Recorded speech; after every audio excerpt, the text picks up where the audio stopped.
अब हमारा टॉपिक है ट्रांसपोर्ट कंट्रोल प्रोटोकॉल, जिसको हम टीसीपी कहते हैं।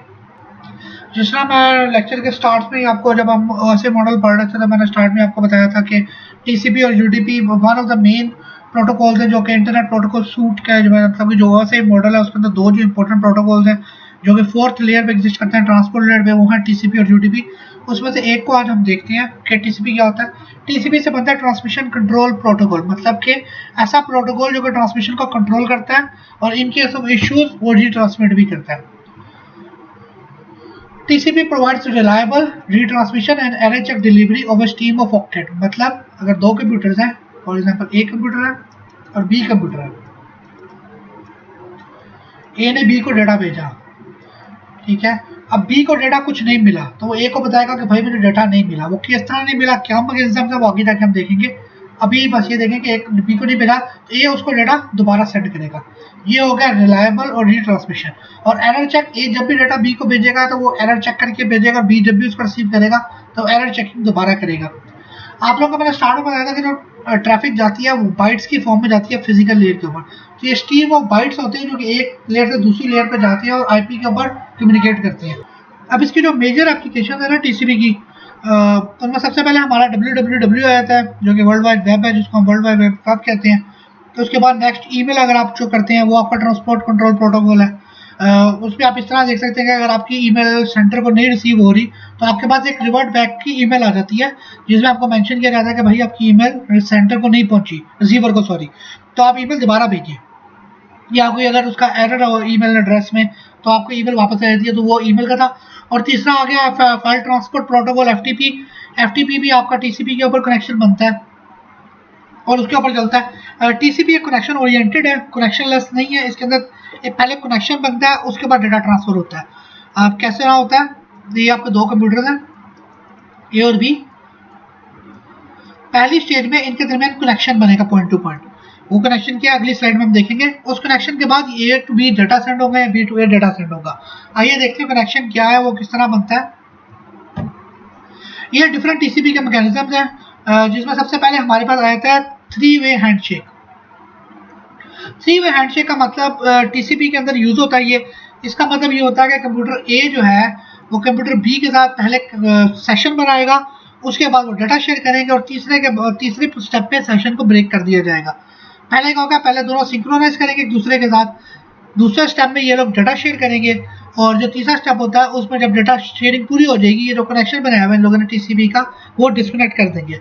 ए भी डिस्कनेक्ट कर सकता है, बी भी कर सकता है। तो ये है थ्री वे हैंडशेक प्रोसेस। जिस तरह पिछली स्लाइड में मैंने आपको दिखाया था कि कनेक्शन ओरिएंटेड है, तो ये होता है कनेक्शन ओरिएंटेड। अब डिफरेंट टीसीपी मैकेनिज्म एक बहुत इंपॉर्टेंट मैकेनिज्म आ जाता है जो कि है डिटेक्टिंग लॉस्ट पैकेट्स। इसमें ये होता है कि ए जब डेटा बी को भेजता है ना, तो वो एक टाइमर अपने पास ऑन कर देता है। वो टाइमर एक खास स्पेसिफिक सेकंड्स का होता है, वो टाइमर चलता रहता है। अगर तो बी का एक्नॉलेजमेंट उसको, अब पहले आपको मैं मैकेनिज्म बता दूं क्या होता है। ये एक विंडो है, यहाँ पे ए और बी है। ए ने सबसे पहले थ्री वे हैंडशेक के थ्रू अपना कनेक्शन बनाया, उसके बाद ए ने बी को डेटा भेजा। अब बी जो है वो एक एक्नॉलेजमेंट भेजेगा उस डेटा रिसीविंग होने की, और वो एक खास टाइम होता है उसके अंदर वो एक्नॉलेजमेंट भेज देता है। उसके बाद एक्नॉलेजमेंट मिलने के बाद फिर बी ए उसको दोबारा अगला डेटा भेजता है। ये होता है टीसीपी का मैकेनिज्म चलने का। अब डिटेक्टिंग लॉस पैकेट्स में आ जाए, जब ए डेटा बी को भेजता है उसके बाद ए जो है वो टाइमर एक्टिवेट कर देता है। अगर तो उस टाइमर के एक्सपायर होने तक उसको डेटा एक्नॉलेजमेंट बी से मिल जाए तो फिर वो अगला पैकेट भेजेगा और अगला टाइमर ऑन कर देगा। अगर उसको एक्नॉलेजमेंट नहीं मिलती और टाइमर एक्सपायर हो जाता है, फिर ए जो है वो उस पैकेट को अगर लॉस कंसिडर करेगा और उसको फिर रीट्रांसमिट के लिए तैयारियां करेगा। अब रीट्रांसमिट के डिफरेंट मैकेनिज्म होते हैं, क्या इधर वो वेट कर सकता है पूरे पैकेट्स होने का, उसके बाद बी उसको बताएगा कि भाई ये पैकेट मुझे नहीं मिला, मुझे सेंड करो, या उसी टाइम वो वहीं पे ब्रेक लगा के पहले वो रीट्रांसमिट करेगा, उसके बाद अगले पैकेट्स के ऊपर जाएगा। तो ये टाइमर होती है डिटेक्शन लॉस्ट पैकेट्स के लिए, जो कि वो यूज करता है। ए भी यूज कर सकता है, बी भी कर सकता है ड्यूरिंग कम्युनिकेशन के लिए। अब हमारे पास एक और टेक्निक आ जाती है handling out of order packets. अब फॉर एग्जांपल ए ने बी को डेटा भेजा, एक आपको पता है कि फ्लडी ऑफ ऑक्टेट्स के मतलब 1 0 की लेयर्स होती हैं और फ्लडी ऑफ पैकेट्स होते हैं। जो कि ए से बी पे जा रहे होते हैं। अब कुछ पैकेट फॉर एग्जांपल बी को नहीं रिसीव है और बी ए को बताता रहता है कि मुझे ये पैकेट्स नहीं मिले। अब ए को किस तरह पता चलता है कि कौन से पैकेट मिसिंग हुए हैं, कौन सी नहीं बी को रिसीव हो सके? उसके लिए यूज होता है सीक्वेंस नंबर और एक्नॉलेजमेंट नंबर। अगर आप फोटो में देख सकते हैं तो इसमें एक सीक्वेंस नंबर है ये, और एक होता है एक्नॉलेजमेंट नंबर। अब ए डेटा जिस सीक्वेंस में बी को भेजता है, फॉर एग्जांपल सीक्वेंस नंबर उसने 2 रखा हुआ है, तो बी उसको एक्नॉलेजमेंट नंबर 2 की देगा। अब ए के पास ना एक टेबल बना होता है, उस टेबल में उसने एक्नॉलेजमेंट नंबर और सीक्वेंस नंबर नोट किया होता है। तो जब ए बी को सीक्वेंस नंबर 2 भेजेगा तो ए एक्सपेक्ट करेगा कि बी उसको एक्नॉलेजमेंट नंबर 2 भेजे। तो बी क्या करेगा, उसको एक्नॉलेजमेंट 2 भेजेगा तो ए जो है उसको मार्क कर देगा कि मेरे पास ये 2 सीक्वेंस नंबर बिल्कुल ठीक किया है। बाज़ औक़ात इस तरह होता है कि ए बी को डाटा भेजता है सीक्वेंस नंबर 5 का, लेकिन उसको सीक्वेंस नंबर 5 की एक्नॉलेजमेंट नहीं आती, एक्नॉलेजमेंट सीक्वेंस नंबर 6 और 7 की आ जाती है। तो ए जो है वहाँ पे वो मार्क कर लेता है कि अच्छा ये जो पैकेट है ये एक मिसिंग है, इसको फिर मतलब उसको फिर वो बाद में देखता है जब रीट्रांसमिट करता होता है। कभी कभार इस तरह होता है कि फॉर एग्जांपल ए है और ये बी है, इसके दरमियान 2 पाथ है, एक पाथ थोड़ा लॉन्गर रूट का और एक पाथ स्ट्रेट रूट का। फॉर एग्जांपल ए ने सेंड किया इधर से लॉन्गर रूट से नंबर 3 पैकेट और इधर से सेंड कर दिया नंबर 4। अब क्या होगा, अब बी जो है नंबर 4 की एक्नॉलेजमेंट पहले उसको दे देगा क्योंकि वो लॉन्गर पाथ है, और बी जो है नंबर 3 की एक्नॉलेजमेंट उसको थोड़ी देर बाद देगा। अब ए ये कर तो इसलिए थोड़ा वेट करेगा कि क्या पता वो लॉन्गर पाथ से गया हो तो मुझे भी ए की नंबर 3 की भी एक्नॉलेजमेंट आ जाए। तो ए जो है रीट्रांसमिट करने से पहले अच्छा खासा थोड़ा वेट करता है ताकि एक बार पूरा श्योरिटी हो जाए कि इधर डेटा रिसीव हुआ है या पैकेट लॉस हुआ है या थोड़ा डिले से मुझे मिल रहा है, तो उसकी श्योरिटी के लिए वो वेट करता है। अब ये हमारा छोटा सा ओवरव्यू है टीसीपी के ऊपर। टीसीपी पर आप जितना पढ़ना चाहें ऑनलाइन आपको अवेलेबल होगा। अभी के लिए बस इतनी चीज़ें आप लोगों के लिए काफ़ी हैं। कुछ ड्रॉबैक्स हैं टीसीपी के, जिसमें सबसे पहला ड्रॉबैक मेन जो आता है वो ये है कि ये स्लो प्रोसेस है, क्योंकि इसमें आपकी ट्रैफिक जा रही है, उधर से एक्नॉलेजमेंट का वेट हो रहा है, उसके बाद फिर अगर एरर आ गया तो रीट्रांसमिट हो रही है, तो इसके लिए ना वो थोड़ा टाइम कंज्यूमिंग है।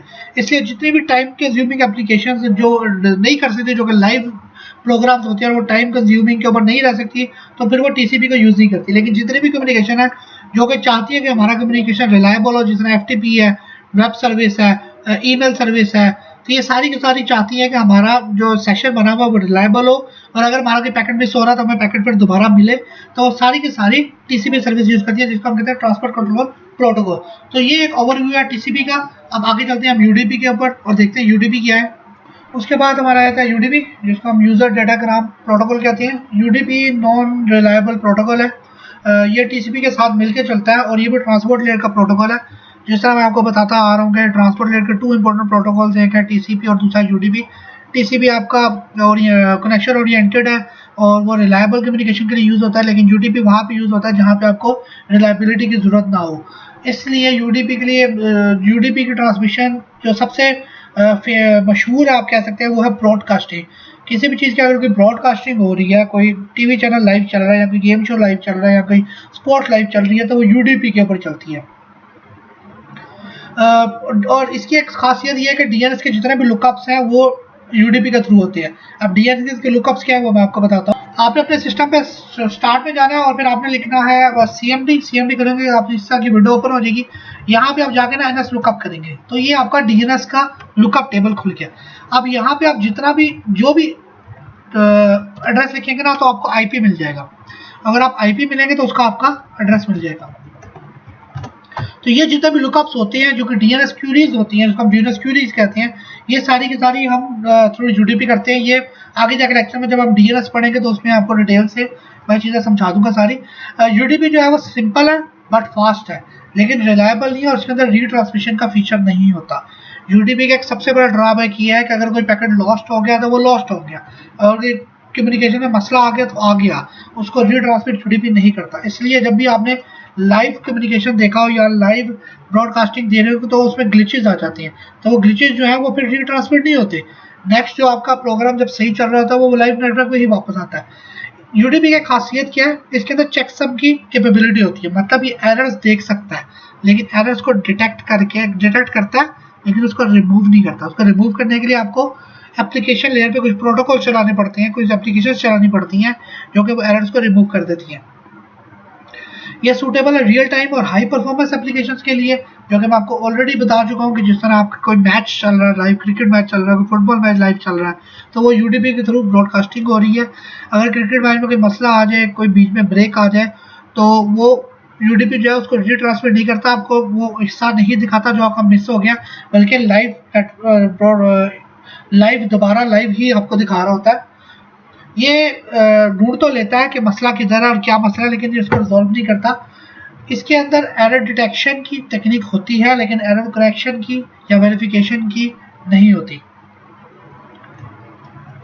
इसके बाद इसके यूडीपी का दो ही मैकेनिज्म है, इतने खास कोई मैकेनिज्म है नहीं। टीसीपी में क्या था, आपका 3 वे हैंडशेक चलता था, आप रिक्वेस्ट करते थे, उसके बाद कम्युनॉलजमेंट होती थी, उसके बाद डाटा ट्रांसफर होता था, उसके बाद करेक्शन टर्मिनेट हो जाता था। इसमें क्या होता है, इसमें आपकी रिक्वेस्ट की जाती है रिसीवर से सेंडर की तरफ, और सेंडर बस उसको डेटा फिर भेजता रहता है रिसीवर को। वो नहीं देखता कि उसको इधर मिल रहा है, उसको क्या मसला है, कुछ भी है, बस सेंडर डेटा भेजता रहेगा। जिस तरह आपने लाइव मैच ऑन किया, आपने उससे रिसीव डेटा मांगा कि मेरे डेटा दो लाइव मैच का, तो अब क्या होगा, जो सेंडर है वो आपको डेटा भेजता रहेगा, चाहे आप देखो आप ना देखो, आपके ग्लिचेस आ रहे हैं, इसको उससे कोई परवाह नहीं है। इसलिए जितनी भी ऐसी एप्लीकेशन होती है जहाँ पे आपको टाइमिंग की जरूरत नहीं होती या आपको रिलायबिलिटी की जरूरत नहीं होती, वहाँ पे आप यूडीपी यूज करते हैं, बिकॉज क्योंकि ये टीसीपी से अच्छा खासा फास्ट है। ये इसका दूसरा मैकेनिज्म क्या है कि वो एरर्स को डिटेक्ट कर लेता है करप्ट पैकेट, लेकिन उसको ठीक नहीं करता। ये है यूडीपी का दूसरा मैकेनिज्म। अभी हम दोनों को देख लेते हैं कि टीसीपी और यूडीपी में थोड़ा क्या फर्क है और इनके एडवांटेज और ड्रॉबैक्स क्या क्या है दोनों के। ये